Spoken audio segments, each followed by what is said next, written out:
میری بہنیں اگر ہیں تو سنو، آج تمہیں خوش کر دیتا ہوں، اگر تمہارا پتی تمہیں پورا خرچہ نہیں دیتا ہے تو تم اپنے پتی کی جیب سے اتنا پیسہ اس کو بتائے بغیر لے سکتی ہو جتنی تمہیں ضرورت ہے۔ معاف کیجئے گا، 150 روپے ساڑی کی ضرورت ہے تو 3000 مت لینا۔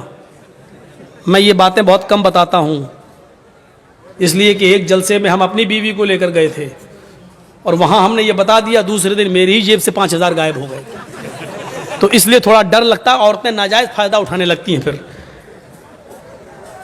بیویوں کو چاہیے کہ وہ اپنے شوہر کی جیب سے اتنا لے جتنے میں بچوں کا، اور وہ بغیر بتائے بھی لے سکتی ہے، اس کو چوری میں نہیں لکھا جائے گا، کیونکہ عورت آپ کے پیسوں کی حقدار ہے، اور آپ اپنے بچوں پر خرچ کریں، یہ آپ کی ذمہ داری بنتی ہے۔ بہت زیادہ نہیں، بالکل کنجوسی بھی نہیں۔ اب آدھا کلو گوشت کی ضرورت ہے، آپ 250 گرام لا کے دینا، اتنی پکا چل، یہ بھی نہیں خرچ کیجیے۔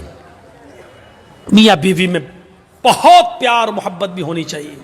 اور سنو، عورتیں اگر کبھی غصہ ہوں تو شوہروں کو چاہیے، آپ لوگوں کو، ہمیں اور آپ کو، کہ ان کی کچھ سن لیں۔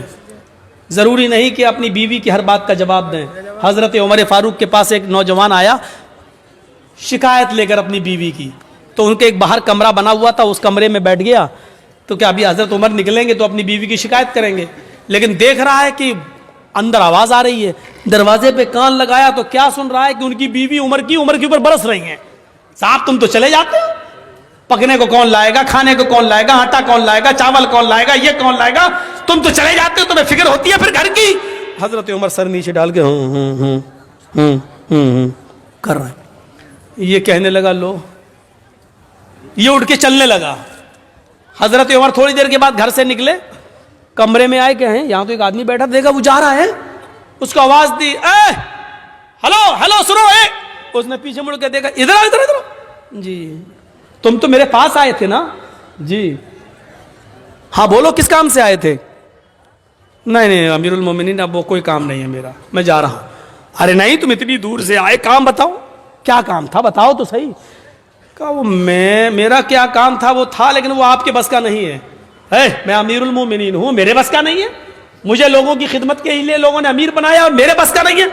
کہا امیر المومنین میری بیوی مجھے الٹا سیدھا بولتی ہے، اتنا بولتی ہے میں سن نہیں پاتا ہوں، میں یہ شکایت لے کے آیا، میں نے سوچا آپ سے کریں گے، سن رہا ہوں یا دیکھتا ہوں کہ آپ تو خود ہی اسی بیماری میں مبتلا ہیں، آپ تو خود اپنی بیوی کے سن رہے ہیں، تو میں نے سوچا کہ جب آپ خود اپنا علاج نہیں کر پا رہے تو میرا کیا کریں گے، میں چل دیا۔ کہا بیٹھو، سنو، کہا کیا؟ بیوی سے جب ملتے ہو، ہم بستری کرتے ہو، تو جو بچہ پیدا ہوتا ہے وہ بچہ کس کا ہے؟ کہا میرا۔ اس کو نہلانے اور دھلانے کی ذمہ داری کس کی ہے؟ کہا میری۔ بیوی جو آپ کے بچے کو دودھ پلا رہی ہے، یہ اس کی ڈیوٹی نہیں ہے دودھ پلانا، پلا دیتی ہے، اگر وہ دودھ پلانے کا پیسہ آپ سے مانگے تو آپ کو دینا پڑے گا، لیکن پھر بھی وہ پلا دیتی ہے بیچاری فری میں، یہ کس کی ذمہ داری ہے دودھ پلوانے کی؟ کہا میری۔ کہا یار جب وہ ہمارے بچے کو نہلا دیتی ہے، دھلا دیتی ہے، لیٹرین کرا دیتی ہے، اس کے گندگی کو صاف کر دیتی ہے، اس کو دودھ پلا دیتی ہے، کھانا پکانے کی ذمہ داری بھی بیوی کی نہیں ہے؟ مولانا صاحب یہ کیا بیان کر رہے ہو، گھر کا کہیں الٹا سیدھا نہ ہو جائے معاملہ گڑبڑ۔ یقین مانیے جب آپ کا نکاح ہوتا ہے تو آپ سے کہا جاتا ہے کہ آپ کا نکاح فلاں فلاں کی بیٹی کے ساتھ اتنے روپے مہر کے عوض علاوہ نان نفقہ آپ کے ساتھ آپ کے نکاح میں دیا جا رہا ہے، کہ آپ نے قبول کیا؟ تب آپ کہتے ہیں میں نے قبول کیا۔ اس میں آپ کو کیا کہا جاتا ہے؟ اتنا مہر ہے علاوہ نان نفقہ، یعنی نان مانی روٹی، نفقہ مانی خرچہ، یعنی روٹی اور کپڑا خرچہ یہ سب الگ، اس کے علاوہ روٹی آپ کو دینا ہے، کھانا آپ کو دینا ہے، اگر وہ نہیں پکاتی ہے تو آپ اس سے زبردستی نہیں پکوا سکتے ہیں، اور کھانا آپ کو کھلانا پڑے گا، خود پکاؤ کھلاؤ یا ہوٹل سے لاؤ کھلاؤ، لیکن وہ کھلا دیتی ہے اور پکا دیتی ہے۔ تو کیا تم اتنا بھی نہیں سن سکتے ہو؟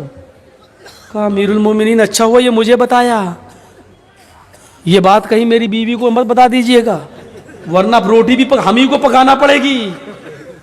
ٹھیک ہے میں سنوں گا.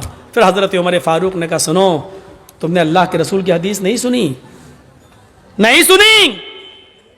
فَإِنَّ خُلِقَتْ مِنْ ضُلَعٍ, عورت آدم کی بائیں پسلی سے پیدا ہوئی ہے, اور پسلی کا اوپر والا حصہ, یہ اوپر, یہ ٹیڑھی ہوتی ہے. ٹیڑھی پسلی کیسی ہوتی ہے؟ یہ والی پسلی آپ نکالیے بائیں طرف کی, ایسے نکلے گی, یہ پسلی ہے. اللہ کے نبی کہتے ہیں کہ یہ آدم کی پسلی سے پیدا ہے بائیں, اور پسلی ٹیڑھی ہوتی ہے. فَإِن ذَهَبْتَ تُقِيمُهُ كَسَرْتَهُ, اگر تم نے اس پسلی کو سیدھا کرنے کی کوشش کی تو پسلی سیدھی نہیں ہوگی. ایسے کرو گے یہاں تک ہو جائے گی, بس یہ ٹوٹ جائے گی, سیدھی نہیں ہوگی. فَإِن ذَهَبْتَ تُقِيمُهُ كَسَرْتَهُ, اگر تم نے پسلی کو سیدھا کیا تو توڑ دو گے, اور اگر ایسے ہی چھوڑ دیا تو ٹیڑھی رہے گی. اب بتاؤ ٹیڑھی رکھنا برداشت ہے یا توڑنا برداشت ہے؟ نہیں, ٹیڑھی رکھنا سیدھا ہے, صحیح ہے. توڑنے کا مطلب طلاق, یعنی عورت طلاق لے لے گی یہ گوارا ہے, لیکن تم چاہو کہ سدھر جائے, پوری نہیں سدھرے گی.